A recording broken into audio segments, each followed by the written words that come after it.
আসসালামু আলাইকুম, আমি হাসান ইকবাল। আজকের বিষয় এসএসসি পরীক্ষা বাতিল, শিক্ষার্থী ও শিক্ষকদের প্রতিক্রিয়ায় অনিশ্চিত ভবিষ্যৎ।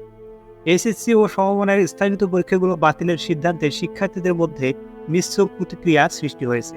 একদিকে শিক্ষার্থীরা আন্দোলন করে পরীক্ষা বাতিলের দাবি জানালেও অন্যদিকে অনেকেই এই সিদ্ধান্তে হতাশা প্রকাশ করেছে।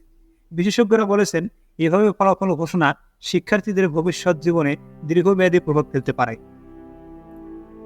গত 5ই আগস্ট শেখ হাসিনা সরকারের পতনের পর স্থগিত পরীক্ষাগুলো পুনরায় নেওয়ার সিদ্ধান্ত হয়েছিল, কিন্তু শিক্ষার্থীদের আন্দোলনের পর 11ই আগস্ট থেকে নতুন সময়সূচিতে পরীক্ষা নেওয়ার সিদ্ধান্তও পরিবর্তন করা হয়।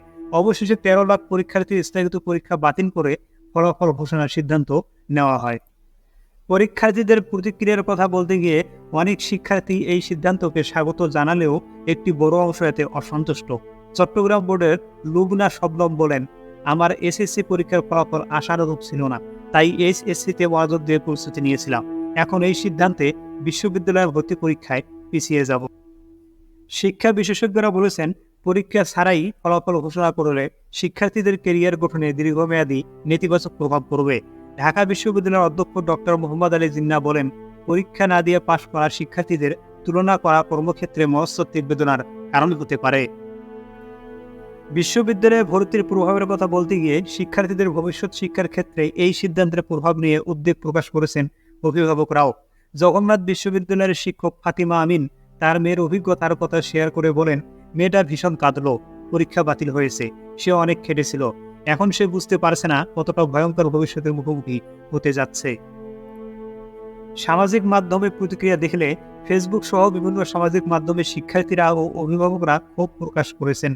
বার্ড কলেজের শিক্ষক আহমেদুল হক এই পরীক্ষা বাতিলের সিদ্ধান্ত পুনর্বিবেচনার আহ্বান জানিয়েছেন।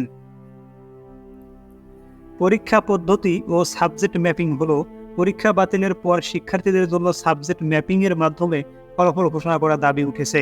কুমিল্লা শিক্ষা বোর্ডের চেয়ারম্যান ডক্টর মোহাম্মদ নিজামুল করিম জানান, পূর্বের পরীক্ষাগুলোর ফলাফলের ভিত্তিতে অন্যান্য বিষয়গুলোর নম্বর দেওয়া হবে, এটাই সাবজেক্ট ম্যাপিং।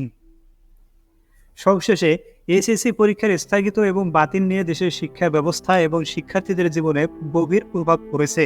শিক্ষার্থীদের জন্য সঠিক এবং ন্যায্য সিদ্ধান্ত গ্রহণের দাবি জানিয়েছেন শিক্ষক ও গবেষকরা। ভবিষ্যতে শিক্ষার্থীদের ক্যারিয়ার গঠনের জন্য পরীক্ষার মাধ্যমে ফলাফল ঘোষণা করা উচিত বলে মনে করেছেন বিশেষজ্ঞরা। কথা এ পর্যন্তই ছিল, এখানেই শেষ করছি। আল্লাহ হাফেজ।